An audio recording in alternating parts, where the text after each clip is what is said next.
Jadi belajarlah untuk menerima fakta ini. Kalau ada orang berbuat jahat sama kita, benci sama kita, enggak seneng sama kita, sampaikan pada dirimu, berarti saya adalah manusia normal. Betul? Jelas? Kalau ada orang gak seneng sama kita, sampaikan pada diri kita sendiri, saya berarti normal. Normalnya manusia hidup pasti ada yang gak suka, Bu. Normalnya orang hidup di atas muka bumi ini pasti ada yang gak seneng. Udah normal begitu, udah wajar begitu, nggak apa-apa, nggak apa-apa, nggak apa-apa. Karenanya saya sampaikan padamu sekali lagi, poin nomor 1, ya, dijahatin orang itu nggak apa-apa. Nggak disenengin sama orang itu nggak apa-apa. Ada yang benci sama kita itu nggak apa-apa. Yang penting kita jangan begitu. Yang penting kita jangan jahat sama orang. Yang penting kita jangan nyakitin hati orang. Yang penting kita berusaha semaksimal mungkin untuk tidak berbuat salah kepada orang. Karena urusannya bisa sangat berat, apalagi kalau sampai kita bawa dosa tersebut sampai ke negeri akhirat. Saya akan sampaikan kepadamu beberapa poin yang mudah-mudahan menjadikan hatimu lebih lega dalam memberi maaf kepada orang lain. Jadi poin yang pertama tadi adalah wajar ketika ada orang berbuat salah kepada kita. Adalah wajar ketika ada orang yang gak seneng sama kita. Yang kedua, jangan lupa kita pun juga selama ini pernah berbuat salah kepada orang. Kadang-kadang nih Allah Subhanahu wa ta'ala menegur kesalahan kita lewat perilaku orang lain kepada kita. Dengerin. Dalam hadis Nabi Muhammad mengatakan, kama tadin tudan, sebagaimana kamu berbuat seperti itulah kamu akan dibalas. Hal jazaul ihsan illal ihsan, tidak ada balasan kebaikan melainkan kebaikan juga. In ahsantum ahsantum li anfusikum, kata Nabi Muhammad, kalau kamu berbuat baik sama orang, kamu sebenarnya sedang berbuat baik pada dirimu sendiri. In asatum falaha, kalau kamu sedang berbuat jahat sama orang lain, kamu juga sedang berbuat jahat kepada dirimu sendiri juga. Sebab semua balasan perbuatan kita hanya akan kembali kepada kita. Maka ketika ada seseorang berbuat salah pada kita, berbuat jahat kepada kita, Bu, bisa jadi itu adalah teguran Allah atas perbuatan kita di masa yang lalu. Kak, ingat-ingat, kok dia fitnah saya ya? Tunggu, jangan-jangan saya juga pernah fitnah orang sebelum ini. kok dia bohongin saya ya? Jangan-jangan pernah juga nih saya berbuat jahat kepada orang selama ini, membohongi orang lain selama ini. Kenapa dia mengurangi hak saya?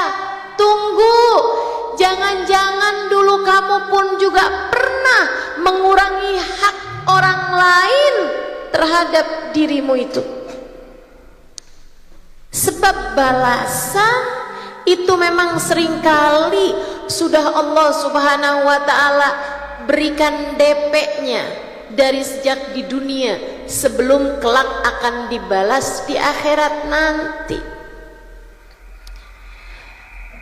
Kadang-kadang kita kalau ada orang bikin salah sama kita, kita bilang, gak apa-apa sih saya maafin, tapi karma itu nyata.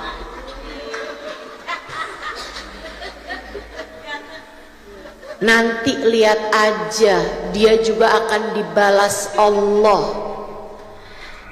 Teman-teman saudara sekalian, kalau kamu yakin bahwasanya orang berbuat jahat kepadamu akan dibalas Allah di dunia ini ya, sebelum akhirat, bukankah bisa jadi kejahatan yang orang lain lakukan kepadamu sekarang adalah balasan dari kejahatanmu di masa yang lalu?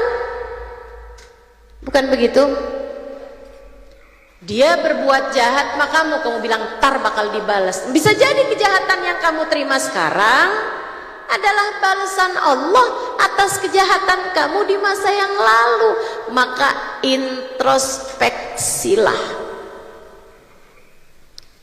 Introspeksilah. Al-mu'min mir'atul mu'min. Kata Nabi Muhammad, orang Islam itu cerminan bagi orang Islam yang lainnya.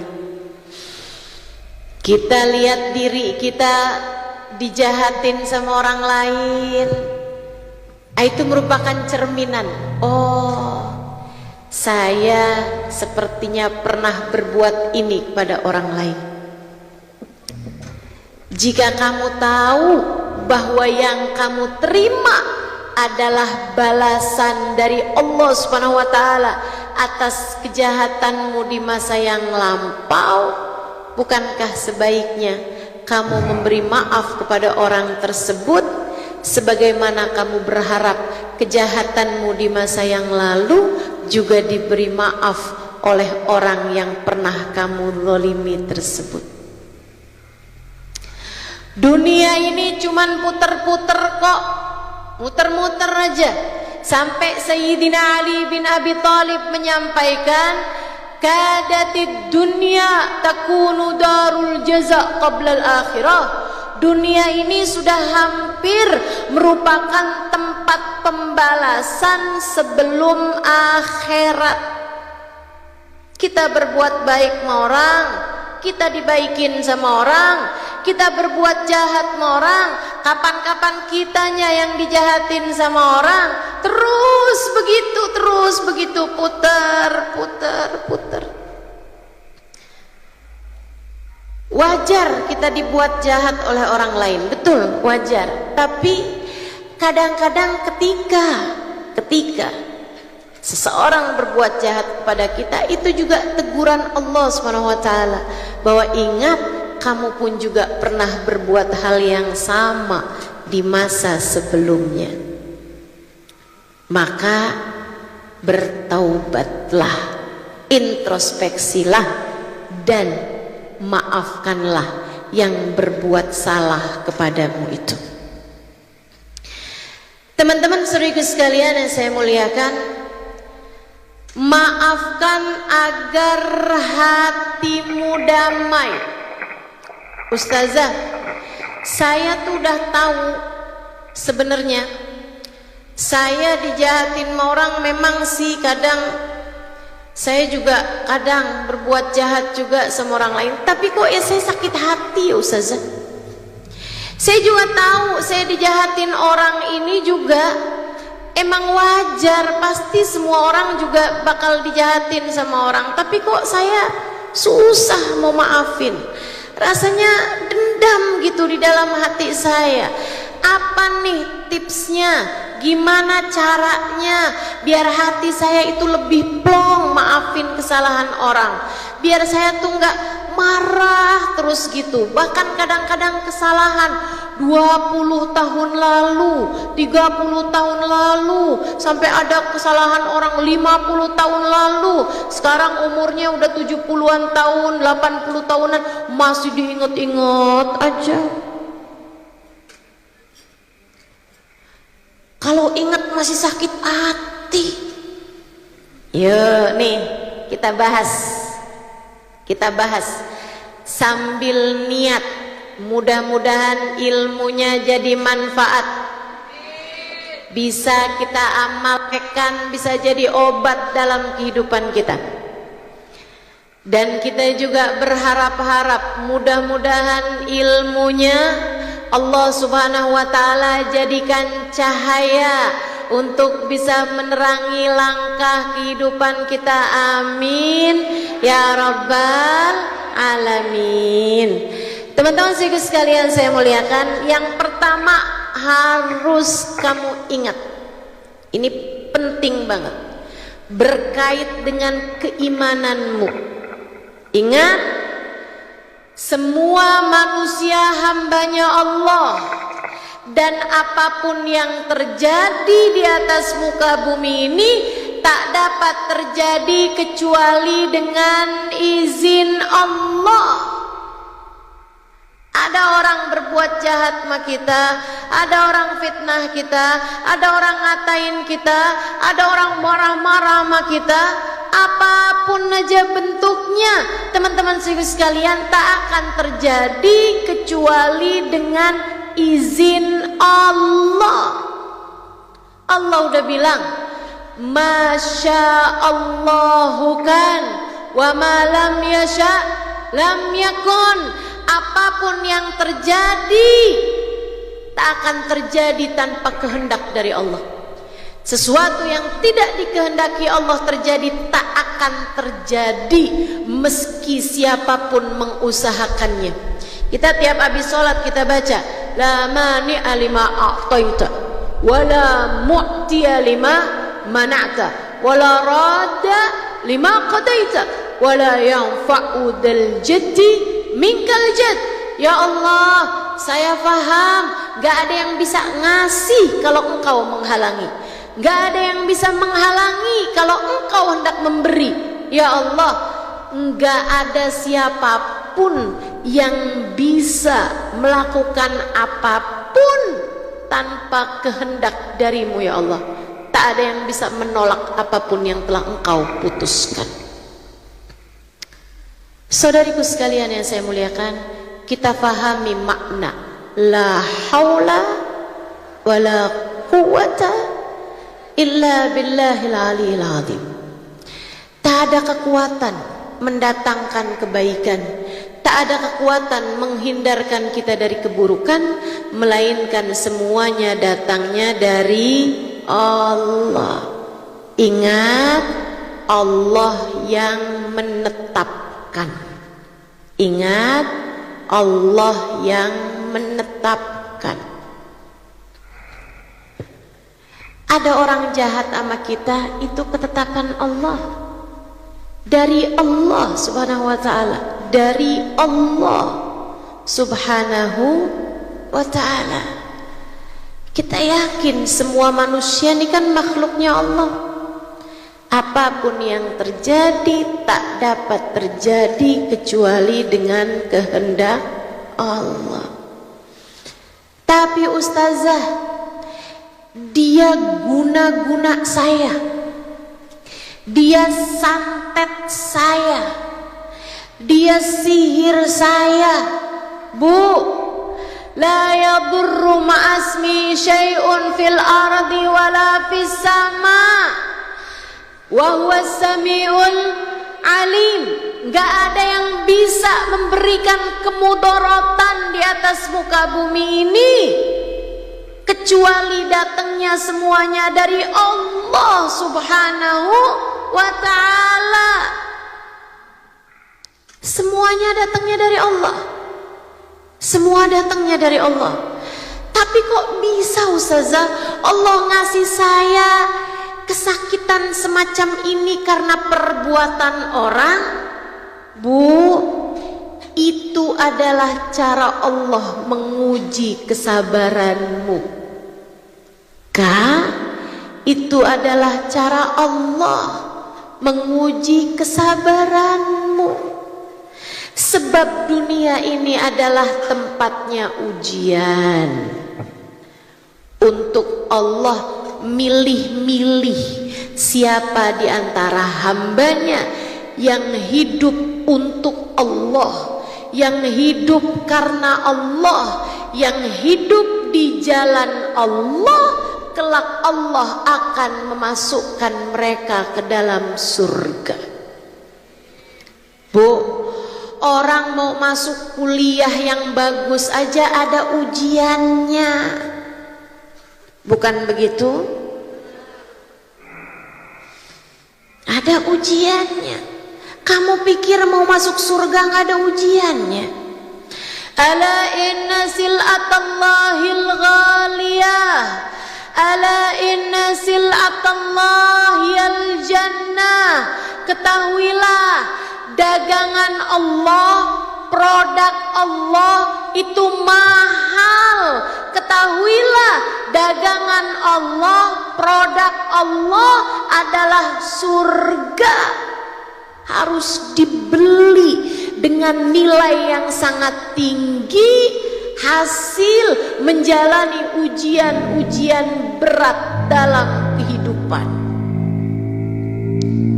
Jadi yang terjadi semua dengan kehendak Allah. Nggak apa-apa kamu dijahatin sama orang, nggak apa-apa. Ada yang berbuat hal yang keji kepadamu dan kamu jadi korbannya, nggak apa-apa. Semua pada kenyataannya datangnya dari Allah. Semua datangnya dari Allah. Lihatin tuh Nabi Muhammad.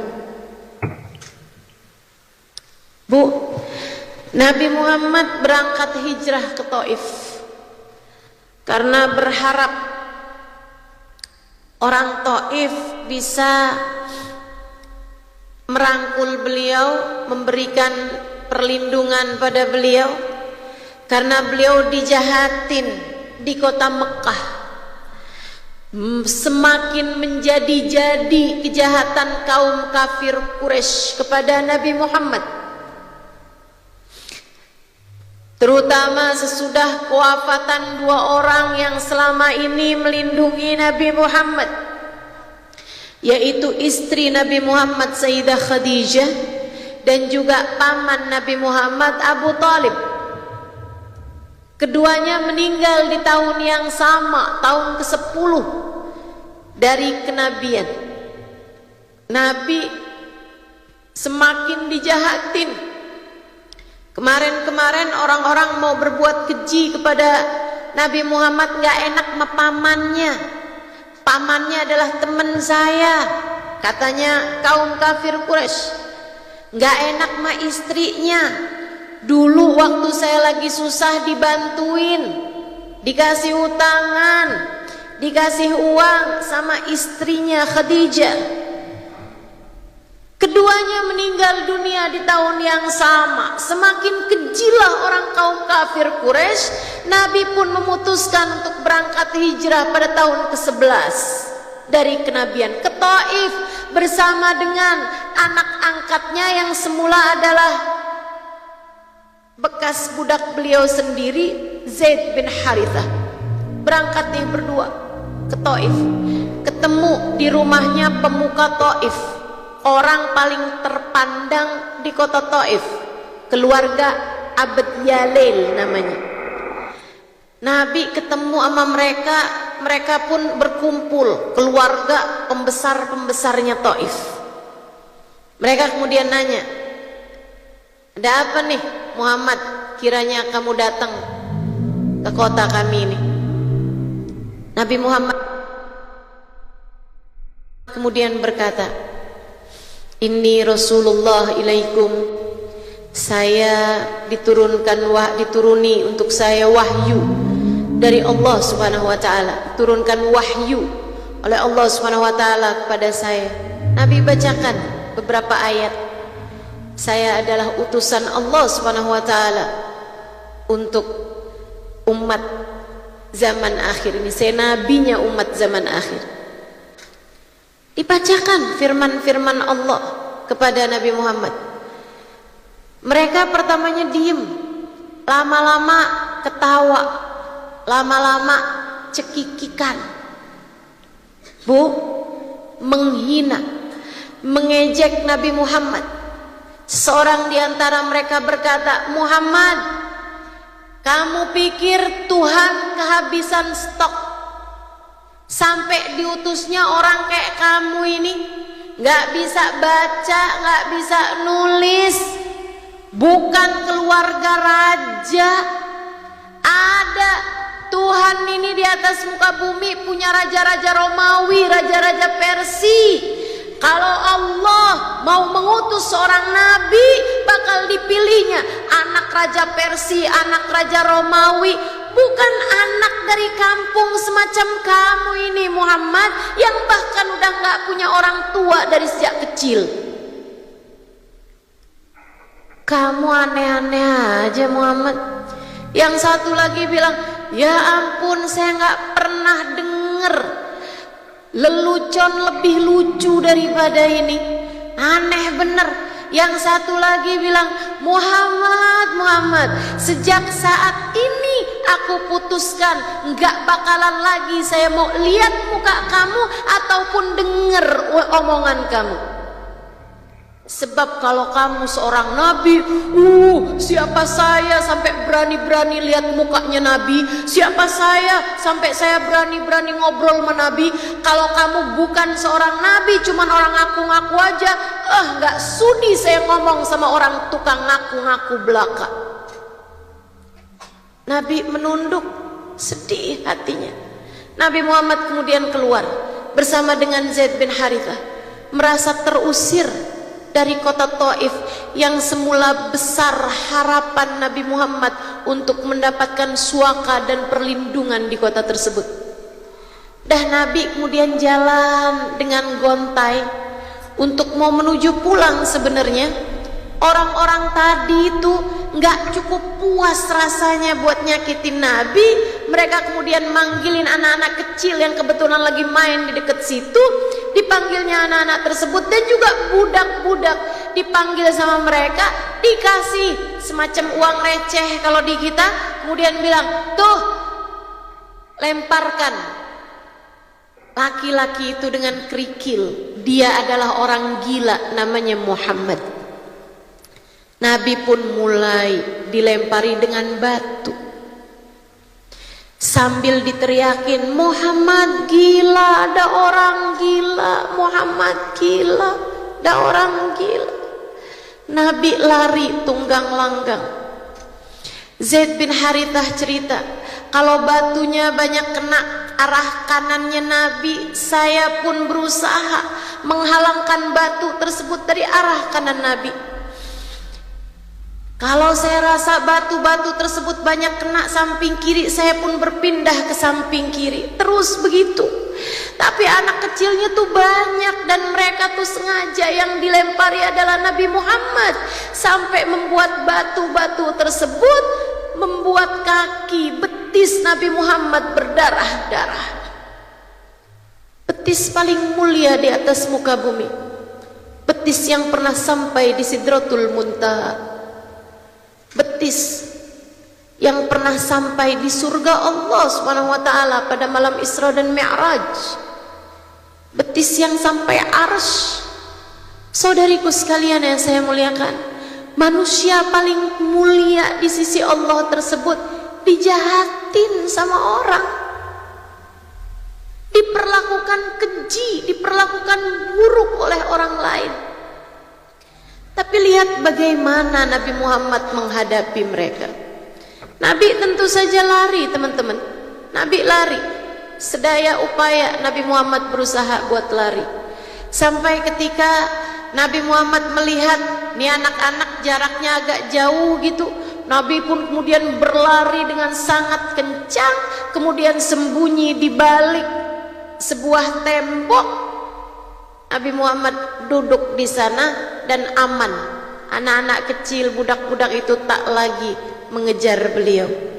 Saudara sekalian saya muliakan, Zaid bin Harithah bercerita, aku kemudian melihat Nabi Muhammad menyelonjorkan kakinya, memanjangkan kakinya, diusapnya, dibersihkannya darah-darah yang ada di kaki beliau yang mulia.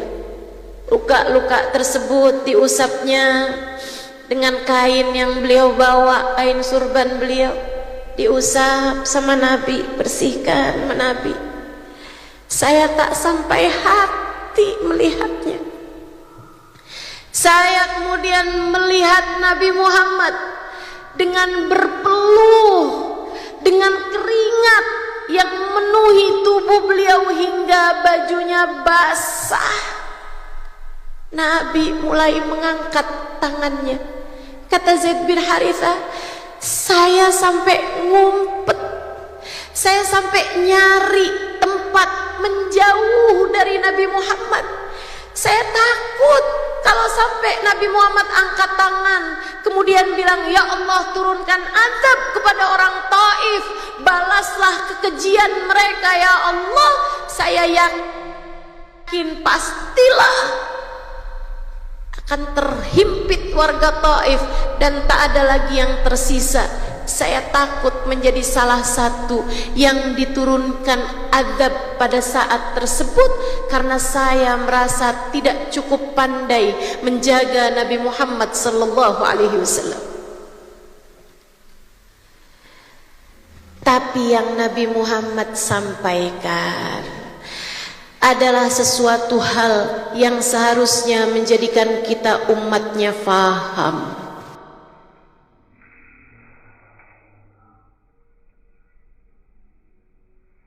Sebagai hamba yang ingin mencari ridhonya Allah Subhanahu wa ta'ala dalam kehidupan kita, belajar untuk memaafkan kesalahan hamba-hambanya. Nabi angkat tangan begini katanya, Allahumma ila man takilni, Allahumma inni ashku ilaika du'fa halati wa qillata hilati. Nabi Muhammad bilang, Allahumma ila, aku nih mau diserahin kemana ya Allah? Karena Nabi Muhammad faham semuanya tak akan terjadi kecuali dengan kehendak Allah. Nabi faham di mana yang dihadapi semua hambanya Allah. Kata Nabi Muhammad, ya Allah, Engkau akan menyerahkan aku kepada siapa nih ya Allah? Aila aduin, apakah kepada musuh yang kemudian menyerang aku? Apakah kepada yang jauh kemudian justru malah berbuat kekejian padaku? Allahumma inni ashku ilaika du'fa halati wa qillata hilati. Ya Allah, aku mengadu kepadamu. Siapa nih yang mau diaduin? Orang-orang Taif yang tadi melempari itu. Habisnya Nabi Muhammad bilang, ya Allah, nih saya kira-kira mau Kau serahkan kepada siapa nih ya Allah?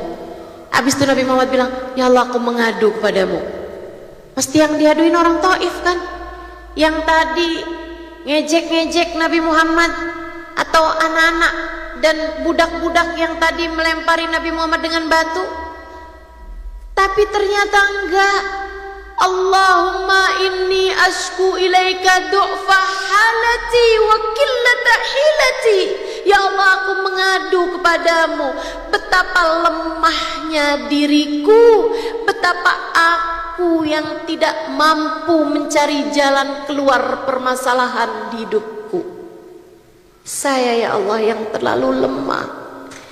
Saya ya Allah yang gak pinter nyari solusi kehidupan. Saya ya Allah. Saya ya Allah. Allahumma illam yakun alayya bika ghadabun fala ubali. Ya Allah, apapun yang terjadi, selagi Engkau tetap cinta padaku, selagi Engkau tidak marah padaku, selagi Engkau tetap sayang padaku, apapun yang terjadi ya Allah, aku tidak peduli. Sebab keridhoanmu adalah puncak cita-citaku. Sebab kasih sayangmu adalah yang selalu aku tuju.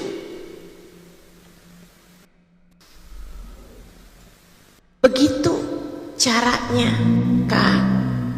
Begitu caranya, Dek. Dijahatin sama orang. Ada yang berbuat hal-hal yang tidak baik pada kita. Dibenci sama orang. Gak apa-apa. Kamu gak perlu mengadukan mereka kepada Allah. Ya Allah, balaslah dia ya Allah. Allah itu maha pengampun. Yang gak bisa maafin kan kamu. Kenapa kamu melibatkan Allah dalam urusan balas-membalas? Gak gitu caranya. Kata Allah, aku yang menjadikan hal itu terjadi. Bagaimana mungkin kamu mengadukan aku kepada diriku? Fahami, fahami. Semua yang terjadi, yang gak enak-enak dalam kehidupan kita ini adalah ujian yang Allah berikan dalam kehidupan kita. Kita diuji kayak gitu biar kenapa ya Ustazah?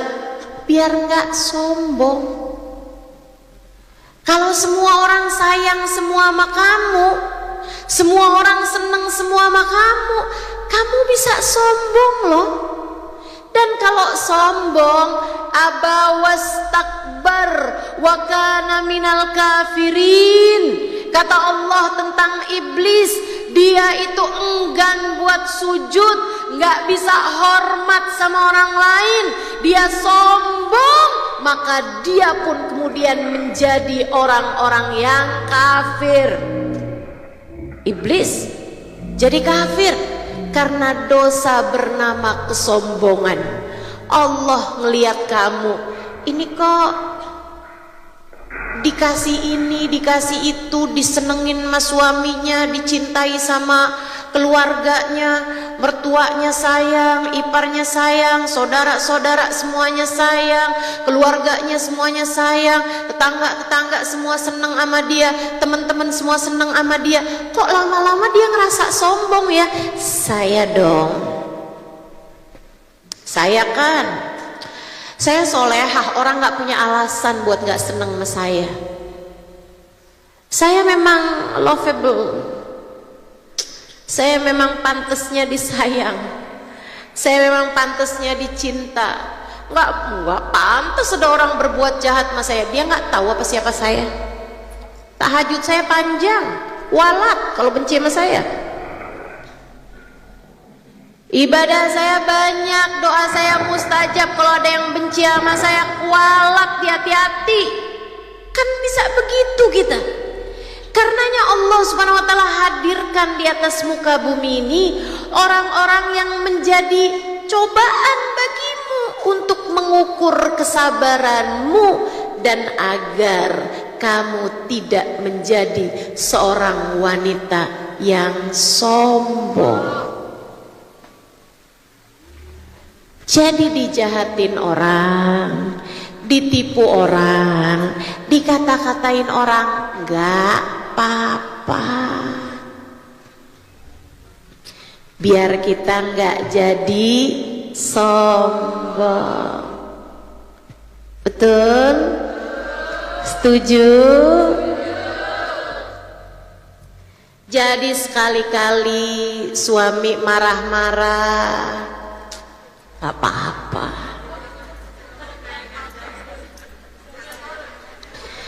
Biar kamu nggak jadi perempuan sombong, nggak apa-apa, apa-apa.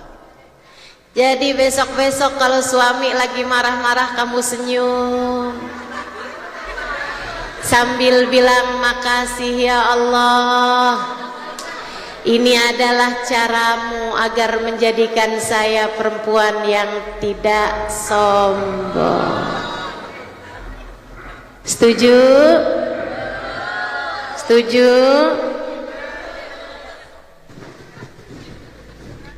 Saudariku sekalian saya muliakan, itu satu, kamu ingat gak ada apapun terjadi kecuali dengan izin Allah. Kalau enggak dikehendaki Allah terjadi, tidak akan terjadi. Kemudian yang berikutnya, saya kasih tahu Bu, ada pahala dari setiap kali kita dijahatin sama orang lain. Ada pahalanya. Kamu jangan kira kita di saat ada orang lain berbuat salah tuh kita nggak dapat pahala. Dapat pahalanya. Karenanya satu waktu Sayyidina Hasan Al-Basri, muridnya Sayyidina Ali bin Abi Thalib, dibilangin sama orang, dibilang, Tuan Syekh Hasan Al-Basri, tadi di masjid ada orang habis ngata-ngatain dirimu itu. Ada orang yang habis menghina-hina kamu di masjid tadi. Kamu gak usah omongin apa kata-kata hinaannya, kata Syekh Hasan Al-Basri.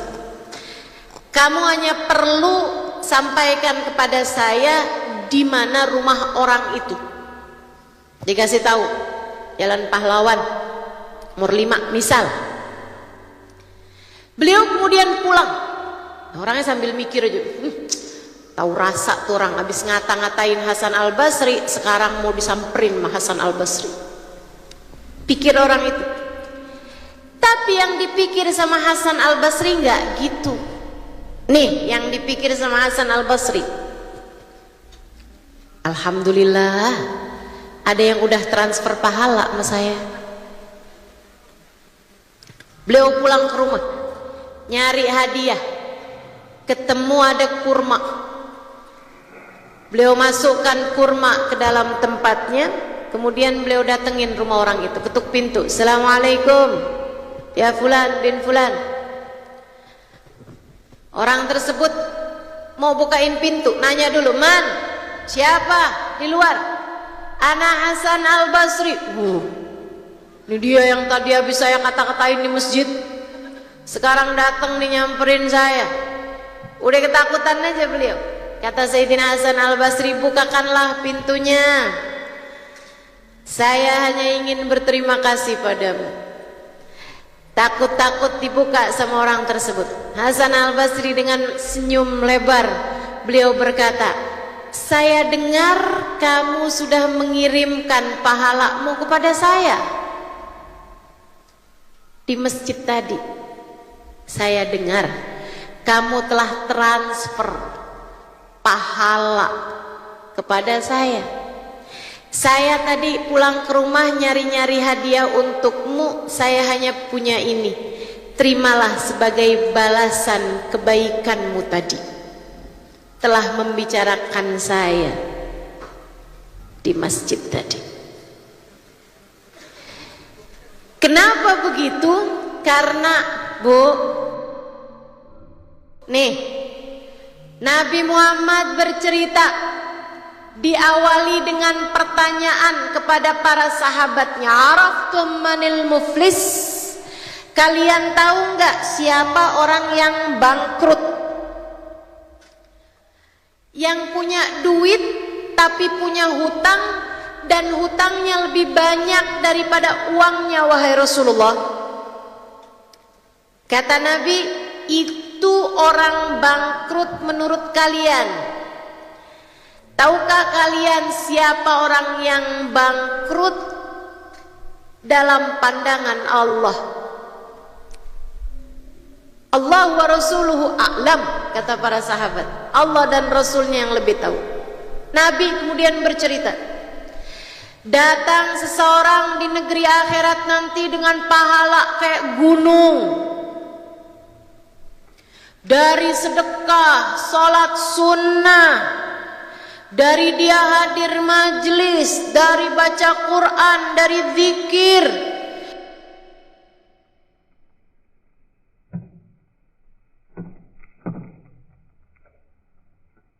dari santunan kepada anak yatim, dari pahala-pahala dia yang sangat banyak, bahkan dari pahala haji dan umrah.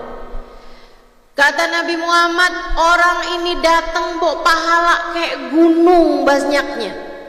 Walakinnahu syatama dzak waqtaba ala dzak wa akhadha min haqqi dzak. Tapi orang ini waktu hidup di dunia, walaupun banyak pahalanya, tapi banyak pula kejahatannya kepada orang lain.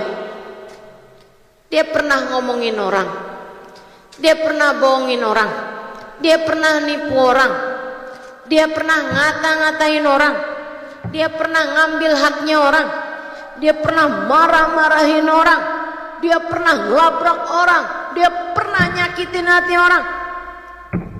Maka datanglah mereka semuanya berbondong-bondong kepada Allah, menagih kejahatan orang tersebut kepada mereka. Ya Allah, orang itu loh yang punya banyak pahala, dia pernah ngata-ngatain saya. Yang satu bilang dia pernah menghina saya, satu lagi bilang dia pernah ngejek saya. Ya Allah, dia pernah bohongin saya, dia pernah gibahin saya, dia pernah begini, dia pernah begitu. Allah SWT kemudian bilang, ambil dari pahala yang dia punya. Maka diambillah sesuai dengan kejahatan yang pernah dia lakukan. Diambil sampai habis, masih datang juga orang. Ya Allah, dia pernah jahatin saya tetangganya, pernah ngomong fitnah saya ya Allah, sampai orang sekampung gak seneng semua sama saya gara-gara dia. Kata Allah, ambil pahalanya, udah habis ya Allah. Kalau gitu taruh dosa kamu buat dia, taruh dosa kamu buat dia. Saudara sekalian, saat ada orang berbuat jahat kepadamu, dia sebenarnya sedang mengirimkan pahalanya kepadamu. Dapat pahala itu kan bukan ringan. Tahajud ngantuk, puasa lapar, betul? Sedekah sayang-sayang duitnya, ya kan? Kalau ada orang yang transferin pahala sama kamu, seneng apa nggak seneng? Berarti kalau ada orang yang sedang berbuat jahat kepadamu, dia sebenarnya sedang mentransfer pahalanya kepadamu. Kamu mestinya berterima kasih kepada dia, bukan malah tidak memaafkan dia. Kalau kamu nggak maafin dia, sekarang gantian kamu pun juga berbuat jahat sama dia. Kalau kamu berbuat jahat sama dia, takutnya di akhirat kamu ambil pahalanya, dia pun juga ngambil pahala kamu. Sayang, daripada begitu lebih baik setiap kali ada orang yang jahat sama kamu, sampaikan aja sama diri kamu, alhamdulillah ada yang secara sukarela transfer pahala. Jelas. Kalau ada yang berbuat jahat, maafin apa enggak? Karena kalau kita lihatnya secara nilai balasannya di akhirat, nggak ada kok yang berbuat jahat sama kita.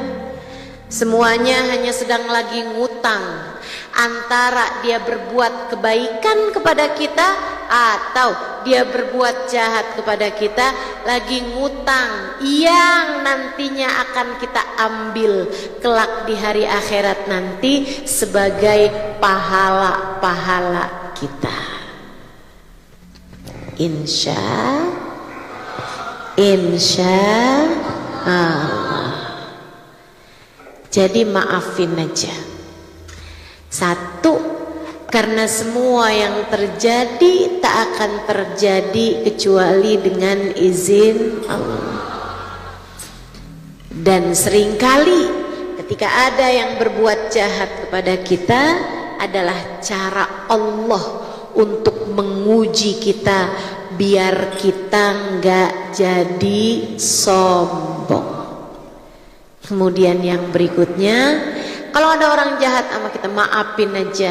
Karena sebenarnya dia nggak lagi berbuat jahat. Dia hanya lagi ngutangin kita. Dia hanya lagi ngambil hutang sama kita, tapi pasti dia akan membalasnya. Berupa kita akan ambil pahala-pahalanya dia kelak di hari akhirat. Teman-teman saudariku sekalian yang saya muliakan, belajar buat maafin kesalahan orang lain. Para ulama-ulama, orang-orang soleh, para wali-walinya Allah SWT, kita nggak ada apa-apanya dalam hal dijahatin orang dan dalam hal memberi maaf kepada orang lain. Saya ingat satu cerita tentang gurunya guru saya, ayahandanya guru saya, namanya Habib Muhammad bin Abdullah Al-Haddar alaihi ridwanallah. Ayahanda dari guru saya, Babah Nur, Babah Maryam. Saudaraku sekalian, satu hari beliau dakwah khutbah di masjid di Mekah. Rupa-rupanya ada orang-orang yang memang gak seneng sama beliau dari kelompok sebelah, yang emang udah nungguin nintar nih kalau Muhammad Haddar ceramah lagi kita dengerin. Kalau ada yang nggak pas nih sama kita nih, ntar kita bales dah, biar nggak berani-berani lagi kayak gitu. Habib Muhammad Al-Haddar menyampaikan ceramah beliau, indah, bagus, berdasar ayat Quran, berdasar hadis Nabi Muhammad. Tapi kan seperti yang tadi saya sampaikan, seperti apapun kita pasti ada yang nggak seneng. Begitu Habib Muhammad Al-Haddar keluar dari sholat, keluar dari masjid, habis selesai khutbah sholat, dan beliau keluar dari masjid, di jalan yang cukup sepi beliau dikeroyok, dipukulin. Ulama, teman-teman, ulama dipukulin sama orang-orang yang nggak seneng sama beliau ini, sampai babak belur, memar-memar. Badan beliau merah sini, hitam sini, ungu, pukulin orang. Beliau sampai jatuh. Kemudian beliau, habisnya beliau jatuh itu mereka pada ninggalin beliau. Beliau jalan menuju rumahnya. Awal kali jalan, jahat banget situ orang-orang. Mereka pukulin saya sampai kayak gini. Padahal saya kan gak bikin apa-apa tadi. Saya cuma nyampein ajaran agama Allah. Kenapa kok mereka berbuat jahat kayak begitu? Astagfirullah, tuh orang menjahat-jahat banget sih. Tapi terus beliau kemudian terbayang-bayang bagaimana orang kafir Quraisy memperlakukan Nabi Muhammad, bagaimana orang Taif memperlakukan Nabi Muhammad, Kemudian beliau pun keingat bahwasanya semua yang terjadi di atas muka bumi ini semuanya juga dari Allah Subhanahu wa taala untuk menguji kita. Belum lagi nilai pahala kita atas segala kesabaran kita menghadapi orang-orang tersebut. Teman-teman saudaraku sekalian, ketika beliau terbayang-bayang hal itu, beliau kemudian bilang, iya ya, ngapain saya marah? Ini adalah tanda Allah Subhanahu wa taala mencintai saya, memiripkan kehidupan saya dengan kehidupannya Nabi Muhammad, memiripkan kehidupan saya dengan dakwahnya para ulama-ulama di atas saya. Alhamdulillah, alhamdulillah, alhamdulillah. Makasih ya Allah, makasih ya Allah. Beliau masuk ke dalam rumah beliau walaupun dengan tertatih. Sambil masuk rumah, hati beliau berkata, saya sudah memaafkan mereka semuanya. Hanya perlu perjalanan kayak setengah jam gitu dari masjid, dari jalan gang tadi itu ke rumah beliau, untuk sampai beliau bisa memaafkan. Teman-teman, kamu masih perlu berapa tahun untuk memaafkan? Hah? Yang udah berapa tahun ini kamu masih terus kesel, kamu masih terus marah? Ini para ulama-ulama kita nih hanya perlu waktu sekitar setengah jam aja nih, sampai kemudian dia bisa dengan lega hati menyampaikan, ya Allah, saya sudah memaafkan mereka semua. Kata Habib Muhammad bin Abdullah Al-Haddad, saya ketika memaafkan mereka semua itu, hati saya rasanya lapang sekali. Hati saya rasanya lapang sekali. Kemudian saya berpikir, alhamdulillah saya tuh udah bisa memaafkan orang dari perjalanan, dari jalan tadi sampai ke rumah setengah jam aja. Saya udah bisa memaafkan mereka semua. Tiba teleponnya bunyi, telepon rumah. Dulu tuh masih pakai telepon rumah. Zaman saya kecil juga masih menangin tuh. Telepon itu masih adanya di rumah ya, nggak di tangan seperti sekarang gitu. Telepon rumah beliau berbunyi, diangkat sama beliau dari gurunya. Gurunya bilang begini, Muhammad Haddad, kamu kok baru bisa maafin sampai pintu rumah? Segitunya kok kamu bangga? Muhammad Haddad, tahu nggak kamu, ulama-ulama dulu dipukul ke arah kanan sudah bisa memaafkan sebelum yang kiri juga ikut dipukul kemudian. Jadi ini digampar sebelah kanan, kemudian biasanya kan gampar juga sebelah kiri tuh. Nah itu saat gampar sebelah kanan udah bisa maafin sebelum gampar sebelah kirinya. Seharusnya kamu begitu baru boleh bangga. Kalau kamu masih perlu waktu setengah jam untuk bisa memaafkan, seharusnya kamu tidak perlu bangga, wahai Muhammad Haddad.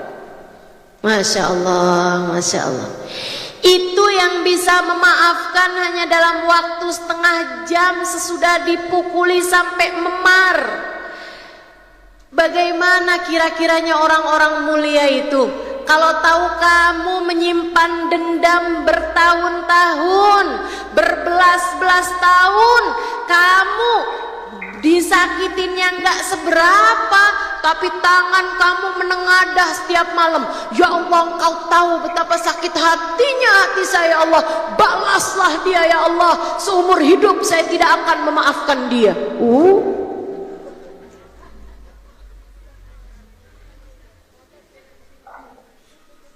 Teman-teman saudaraku sekalian yang saya muliakan, bahaya, bahaya. Kamu harus belajar buat memaafkan.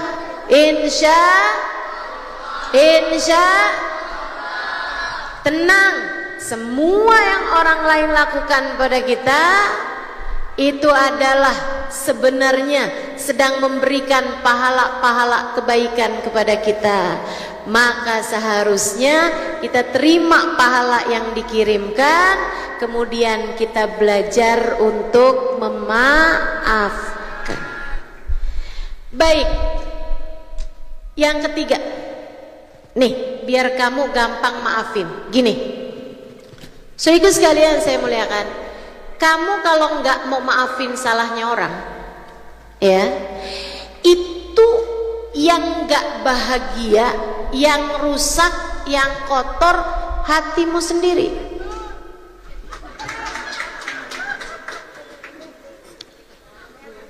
Saya ulangi, kalau kamu nggak mau maafin salah orang, kamu dendam dalam hati, kamu pelihara, saudaraku sekalian, kamu tidak sedang ngerusak siapapun selain kamu sedang merusak hati kamu sendiri.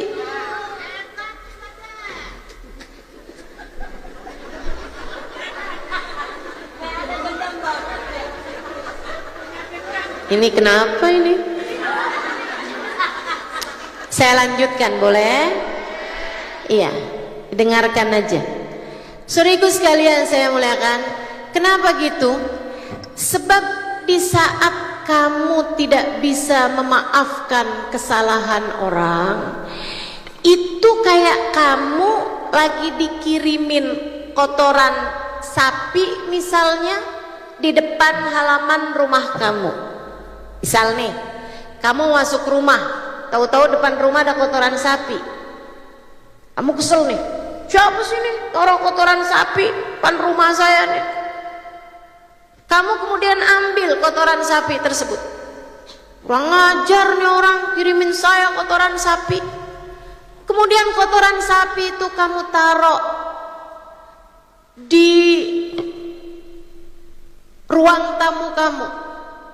Kamu taruh lagi di dalam kamar kamu. Kamu taruh lagi di dapur kamu. Kamu taruh lagi di setiap ruangan-ruangan. Bahkan kamu taruh di tas kamu. Yang ada adalah semuanya busuk, semuanya bau, semuanya kemudian berpenyakit. Teman-teman saudaraku sekalian, itu yang terjadi ketika ada orang berbuat salah kepadamu dan kamu tidak memaafkan dia, malah kamu bawa terus dalam hari-hari kamu rasa marah kamu tersebut, seolah-olah kamu taruh kemarahan-kemarahan itu di semua tempat-tempat di dalam dirimu itu. Busuk semuanya. Terus mestinya kayak gimana? Kalau kamu tahu ada yang meletakkan kotoran sapi, taruh di halaman belakang. Kemudian lupakan. Saudariku sekalian, dalam waktu beberapa bulan, pohon-pohon tomat, tanaman-tanaman cabai yang asalnya nggak pernah berbuah menjadi tumbuh buah-buahnya karena subur bekas kotoran sapi. Kalau ada orang berbuat salah sama kamu, taruh di belakang halaman rumah hatimu, kemudian lupakanlah. Suatu saat nanti ia akan menumbuhkan benih-benih kebaikan di dalam hatimu. Tahu-tahu yang asalnya berat tahajud jadi lebih ringan tahajudnya.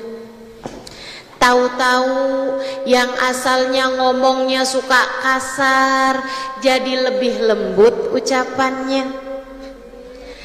Tahu-tahu anak-anak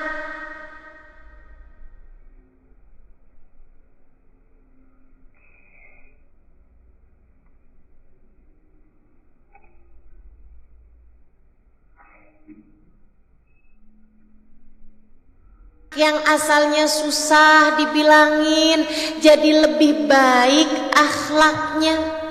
Tahu-tahu yang asalnya suami kurang sayang jadi lebih sayang suamimu kepadamu. Kamu gak tahu aja ada yang sedang kamu rusak selain diri kamu sendiri. Gak ada yang sedang kamu hancurkan selain hati kamu sendiri. Sayangilah hatimu, biarkan hatimu damai dengan cara maafkan salah orang. Jelas? Jelas?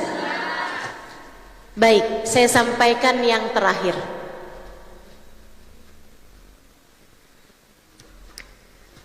Saat kamu tidak memaafkan kesalahan orang, kamu sedang bermasalah sama ibadahmu.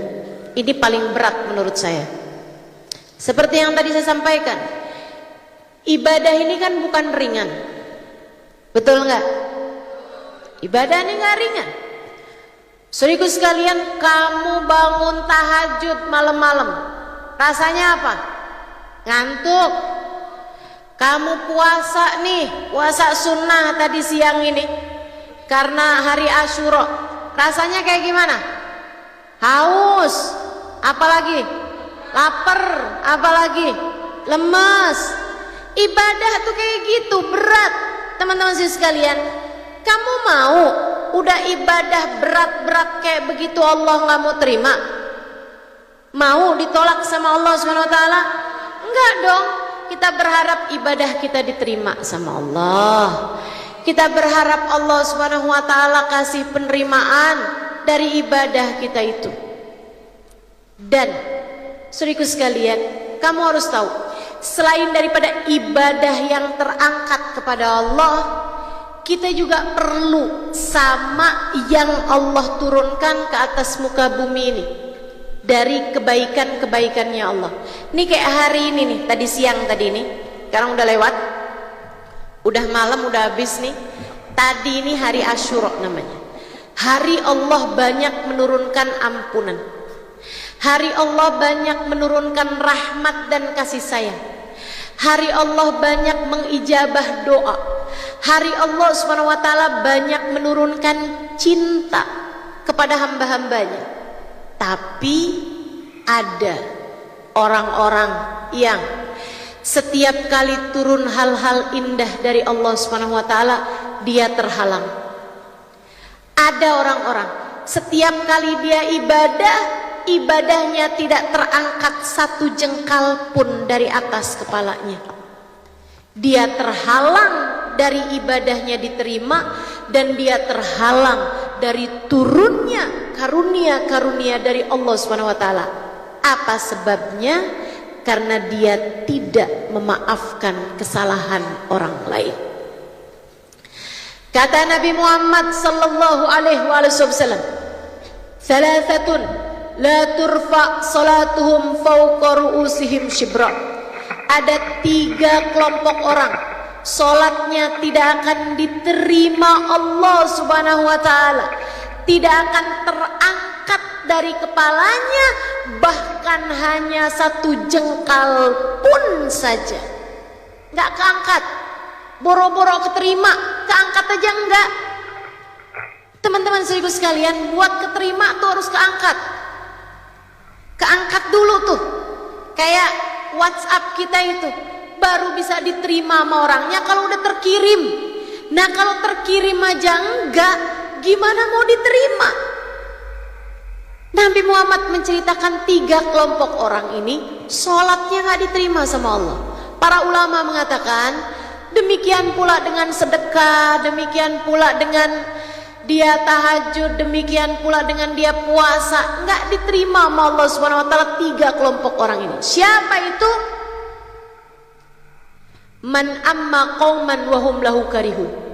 Siapapun yang jadi pemimpin suatu masyarakat, sementara masyarakatnya, rakyatnya benci kepada dia, pemimpin yang zalim, itu sholatnya nggak akan diterima Allah Subhanahu wa taala.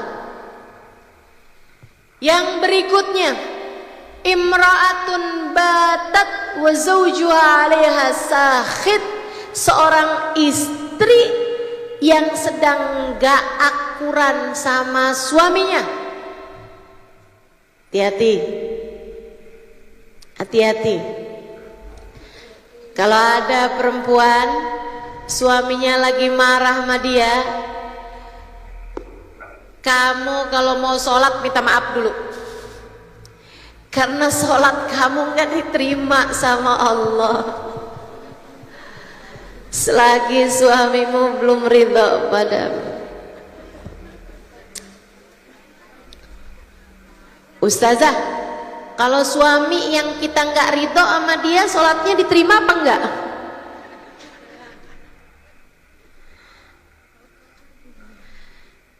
Suami yang soleh adalah suami yang baik kepada keluarganya, itu iya.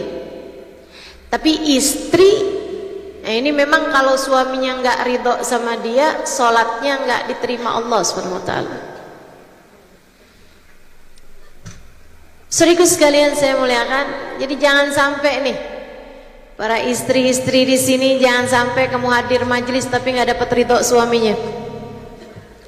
Kalau ada di sini istri yang tadi berangkatnya suaminya nggak ridho, boleh balik aja nggak apa-apa. Minta ridho sama suami, bilang saya diomelin Ustazah Halimah, disuruh nyari ridho kamu nih. Atau WhatsApp aja, bilang maafkan saya ya, I love you.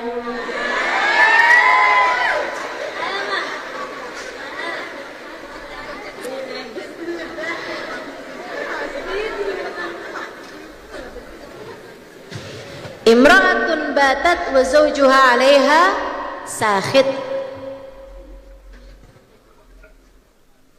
Kemudian kelompok yang ketiga, ikhwan mutasariman. Dalam riwayat yang lain, alladzi bainahu wa baina akhihil mu'min syahna. Orang yang di hatinya terdapat dendam, belum bisa memaafkan, belum mau memaafkan kesalahan seseorang satu aja dari hamba Allah Subhanahu wa ta'ala. Jadi kalau ada orang di hatinya naruh dendam, gak bakal saya maafin, saya gak mau maafin dia. Udah berapa lama kamu gak maafin dia? 10 tahun Ustazah. Mohon maaf, 10 tahun sholat kamu tidak diterima Allah Subhanahu wa ta'ala. Bukan saya yang bilang, bukan saya yang bilang, yang bilang Nabi Muhammad. Yang bilang siapa? Nabi Muhammad sallallahu alaihi wasallam, alladzi la yantiqu anil hawa in huwa illa wahyun yuha. Nabi Muhammad itu kalau ngomong gak pernah berdasar hawa nafsu. Semua yang diucapkan Nabi Muhammad adalah wahyu dari Allah Subhanahu wa ta'ala. Gak ada orang yang ucapannya lebih benar dari ucapannya Nabi Muhammad. Jadi walaupun ada teman-teman ngomporin kamu, jangan dimaafin, enak aja. Kalau kamu maafin nanti dia semena-mena. Kalau kamu maafin nanti dia semakin merajalela. Misalnya gitu, kamu gak usah dengerin ucapan orang tersebut, dengerin aja ucapan Nabi Muhammad. Biar sholat kamu diterima Allah, maafkan siapapun yang pernah berbuat salah padamu. Insya nggak usah pakai pengecualian, Bu, Kak, Dek. Saya maafin semuanya kecuali dia. Tuh jangan pakai pengecualian. Maafin semuanya. Sebab alladzi bainahu wa baina akhihil mu'min syahna, itu walaupun kepada satu orang sekalipun. Maafin semuanya. Termasuk juga ketika ijabah doa turun, rahmat turun, kasih sayang Allah turun. Itu kalau turun, kalau kena orang yang di hatinya terdapat dendam, Allah bilang sama malaikatnya, yang itu jangan turunin. Kenapa gitu ya Allah? Ungguru, kata Allah, hatta yasallaha, tunggu sampai hatinya damai, tunggu sampai dia mau memaafkan kesalahan hambaku, kesalahan saudaranya yang beriman. Silahkan sesudahnya turunkan ampunan dariku. Teman-teman saudaraku sekalian, sayang kalau rahmatnya Allah turun kamu gak dapet hanya karena kebencianmu terhadap seseorang ini. Sayang, kita gak punya kehidupan yang lain selain kehidupan kita yang sekarang. Kalau semua rahmat Allah yang turun kamu gak dapet, semua ibadah yang kamu kerjakan ditolak, ibadah mana, bekal mana yang akan kamu bawa untuk saat kamu mati nanti?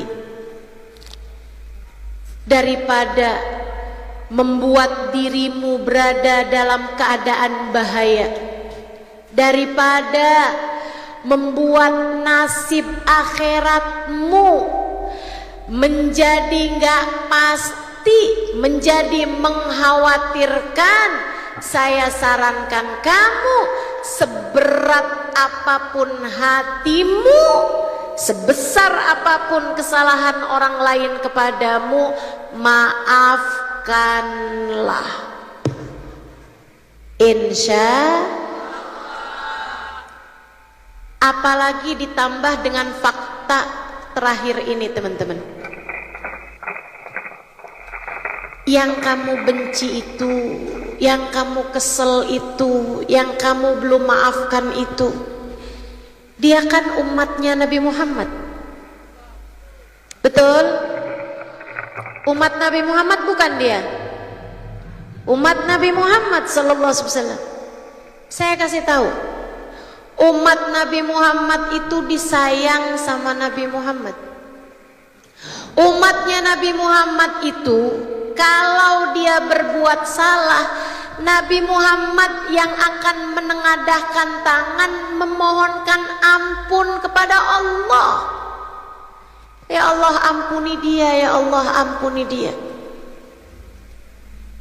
Dek, Bu, Kak, kalau ada umat Nabi Muhammad berbuat salah kepadamu, kamu tidak memaafkan dia, Nabinya jadi sedih karena Nabi punya harapan agar umatnya semuanya mendapatkan ampunan dari Allah.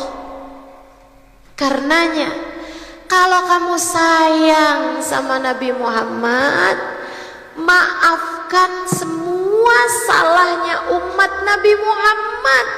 Sebab Nabi Muhammad sayang sama semua umatnya, dan Nabi Muhammad berharap umatnya mendapatkan ampunan dari Allah Subhanahu wa ta'ala. Jadi maafkan, maafkan, maafkan.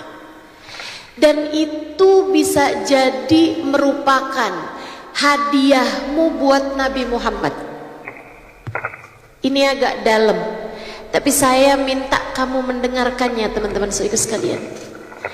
Kalau ada seseorang yang kamu berat buat maafin, tapi kamu tahu bahwa dia juga orang Islam, umatnya Nabi Muhammad, kamu harus tahu, selagi dia umat Islam dan dia umatnya Nabi Muhammad, Nabi sayang sama dia.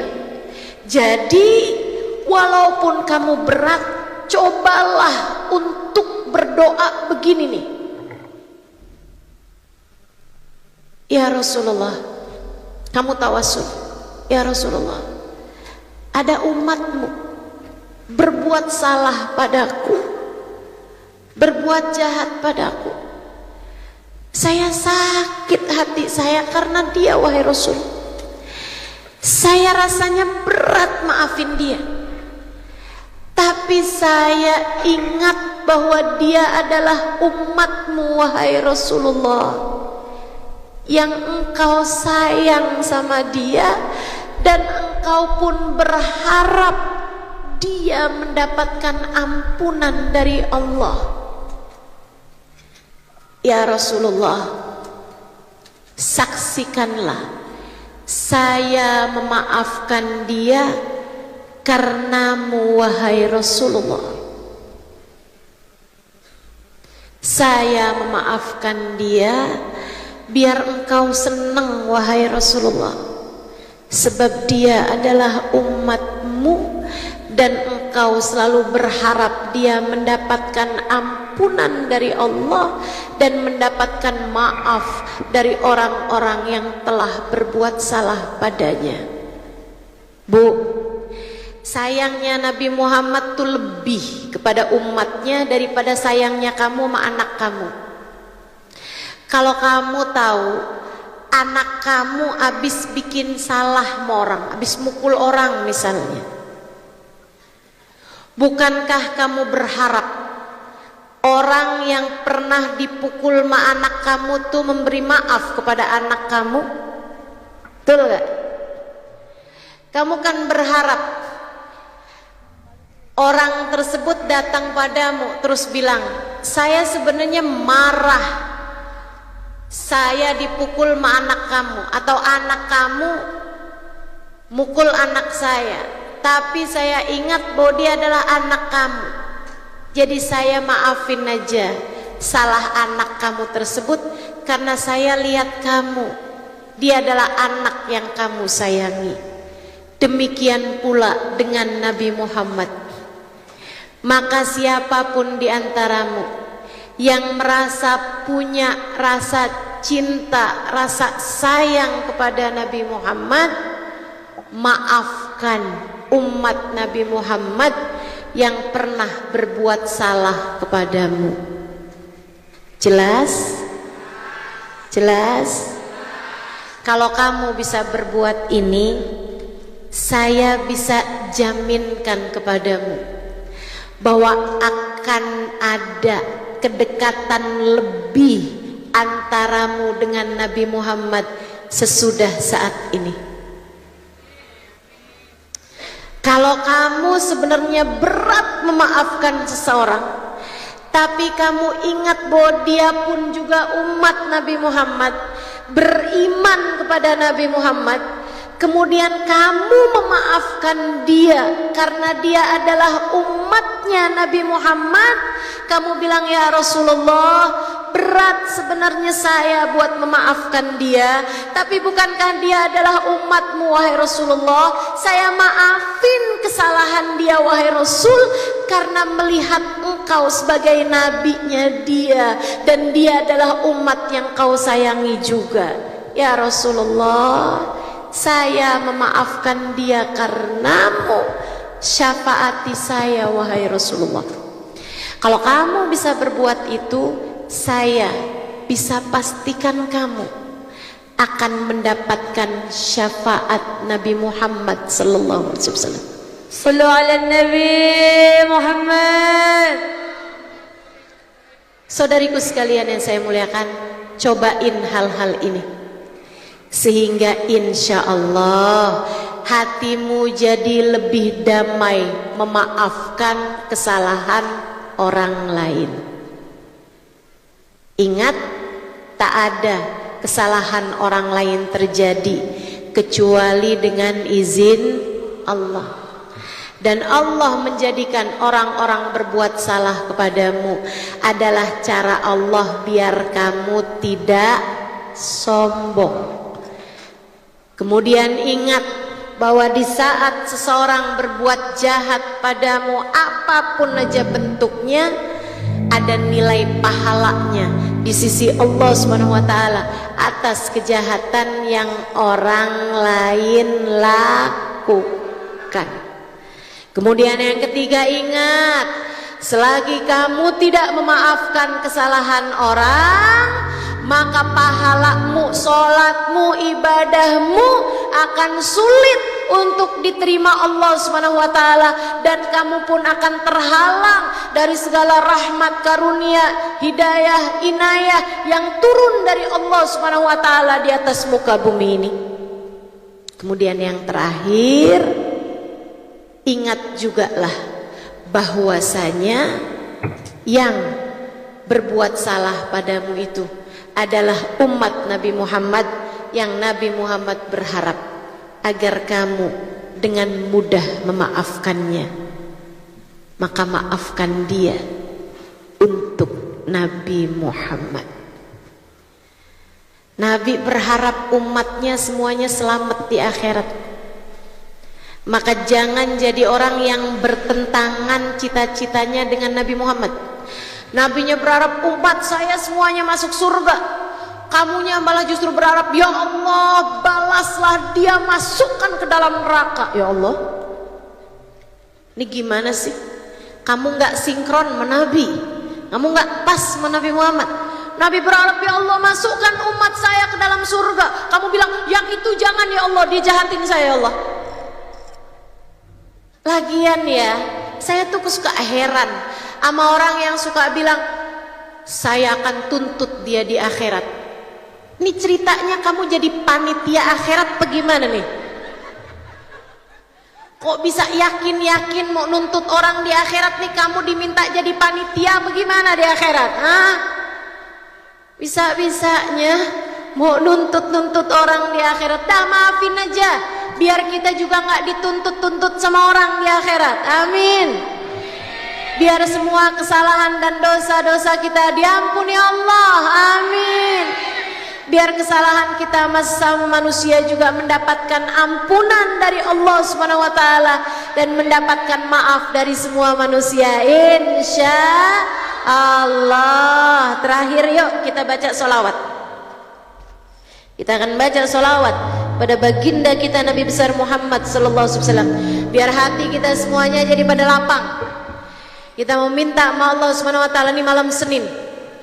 Malam Senin itu malam Allah Subhanahu wa taala banyak mengaruniakan kebaikan-kebaikan pada umat Nabi Muhammad. Malam lahirnya Nabi besar Muhammad sallallahu alaihi wasallam, malam Senin. Setiap malam Senin jadi malam mulia teman-teman, karena Nabi Muhammad lahirnya di malam Senin.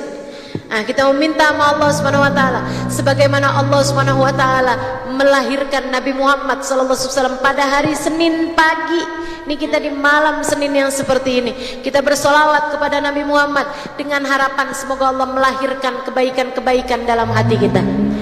Semoga Allah Subhanahu wa taala melunakkan hati-hati kita, melembutkan kerasnya hati kita, membersihkan kotornya hati kita, menjernihkan keruhnya hati kita. Amin. Mengangkat segala hal-hal yang tidak baik yang ada dalam hati kita. Amin. Menyembuhkan semua penyakit-penyakit yang ada dalam hati kita.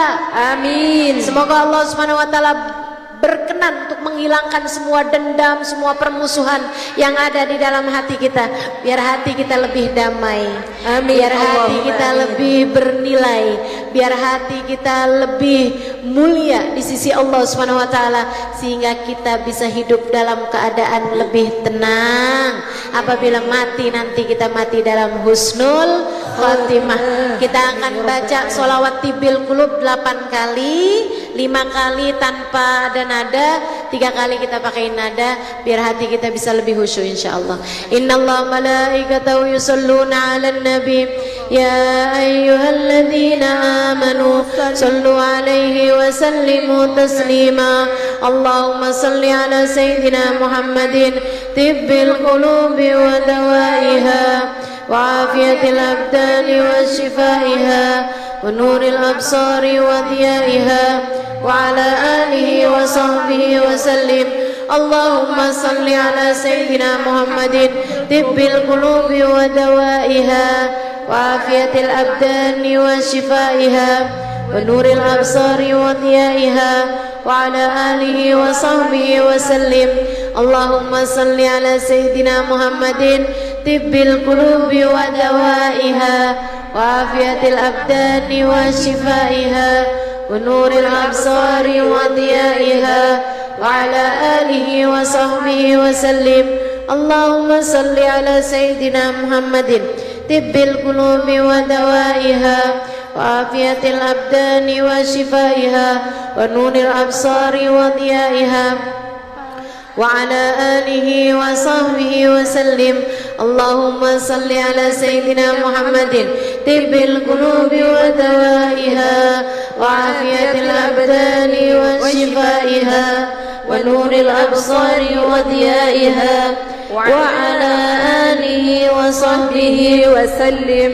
اللهم صل على سيدنا محمد طب القلوب ودوائها وعافية الأبدان وشفائها ونور الأبصار وديائها وعلى آله وصحبه وسلم. اللهم صل على سيدنا محمد وأن الله يصلح الإمام والأمة والراعي والرعية وأن الله ينزل في قلوبنا السكينة. Amin. Kita akan baca suratul Fatihah. Kita minta pada Allah Subhanahu wa taala, semoga Allah Subhanahu wa taala menurunkan hidayah buat kita sekalian. Amin. Menurunkan hadiah darinya, menurunkan ijabah doa, menurunkan untuk kita pembersihan hati. Semoga hati kita semuanya dijadikan hati yang bersih. Semoga Allah Subhanahu wa taala menurunkan ampunan, menurunkan kesehatan buat hati kita, kesehatan buat pikiran kita, kesehatan buat badan kita. Semoga Allah Subhanahu wa taala merizkikan karunia-karunia yang indah buat kita sekalian. Allah jadikan hati kita hati yang bersih, hati yang jernih, hati yang tenang. Allah Subhanahu wa taala karuniakan kepada kita akhlak yang terpuji, dapat berbuat baik kepada setiap orang, bahkan kepada yang berbuat jahat kepada kita sekalipun, bisa memaafkan kesalahan orang lain kepada kita, dan bisa kita pun juga mendapatkan maaf dari semua orang yang pernah kita zalimi selama ini. Kita minta pada Allah Subhanahu wa taala, semoga Allah memandang kita dengan pandangan kasih sayangnya. Semoga dengan keberkahan majelis ini, keberkahan salawat kita kepada baginda Nabi, Allah Subhanahu wa taala memandang semua yang hadir dengan pandangan kasih sayangnya. Semoga semuanya disayang Allah, dirahmati Allah, disayang Rasulullah, dirindukan Rasulullah. Semoga semuanya hidup dalam keadaan salehah. Apabila datang ajal, semuanya mati dalam husnul khatimah. Ala hadhihi niyyah wa bikulli niyatin salehah. Kita pun juga doakan keluarga kita, dua orang tua kita, anak-anak kita, semua orang-orang yang kita sayangi. Semoga semuanya disayang Allah, dibimbing Allah, dicinta Allah, dimuliakan Allah. Ala hadhihi niyyah wa bikulli niyatin salihah jami'ah syamilah ila hadratin Nabi Muhammad sallallahu alaihi wa alihi wasallam. Al-Fatihah. A'udzu billahi minasyaitonir rajim. Bismillahirrahmanirrahim. Alhamdulillahi rabbil alamin, arrahmanir rahim, maliki yaumiddin. Iyyaka na'budu wa iyyaka nasta'in. Ihdinas siratal mustaqim, siratal ladzina an'amta 'alaihim ghairil maghdubi 'alaihim waladdallin. آمين. اللهم بحق الفاتحة وبحق الصلاة على النبي صلى الله عليه وسلم تفتح لنا أبواب الخير، تعاملنا معاملة أهل الخير، تكفينا من جميع الفتن والمحن بؤس وضير، إنك ولي كل خير متفضل بكل خير برحمتك يا أرحم الراحمين. اللهم إنا نسألك زيادة في الدين، بركة في الأمور، وصحة في الجسد، سعة في الرزق، وتوبة قبل الموت، وشهادة عند الموت، مغفرة بعد الموت، وعفوا عند الحساب، وأمانا من العذاب، ونصيبا من الجنة، وارزقنا النظر إلى وجهك الكريم. اللهم عافنا من بلائك، وأوزئنا شكر نعمائك، وأذقنا برد عفوك وحلاوة مناجاتك. اللهم إنا نسألك من العقول أوفرها، ومن الأذهان أصفاها، ومن الأعمال أزكاها، ومن الأخلاق أطيبها، ومن الأرزاق أزلها، ومن العافية أكملها، من الدنيا خيرها، ومن الآخرة نعيمها، بحق سيدنا محمد صلى الله عليه وسلم. يا مقلب القلوب ثبت قلوبنا على دينك، وتوفنا على ملتك. يا محول الأحوال حول حالنا إلى أحسن الحال، وعافنا من أحوال أهل الضلال وفعل الجهال. اللهم اجعل جمعنا هذا جمعا مرحوما، وتفرقنا من بعده تفرقا معصوما، ولا تجعل اللهم لنا ولا فينا ولا معنا شقيا ولا مترودا ولا محروما. ربنا تقبل منا إنك أنت السميع العليم، وتب علينا إنك أنت التواب الرحيم. بفضل سبحان ربك رب العزة أما يصفون، وسلام على المرسلين، والحمد لله رب العالمين. Taqabbalallahu minna wa minkum, taqabbal ya karim. Mudah-mudahan bermanfaat, kurang lebihnya mohon maaf. Mudah-mudahan pendapat diamalkan. Wal afu minkum. Wassalamualaikum warahmatullahi wabarakatuh.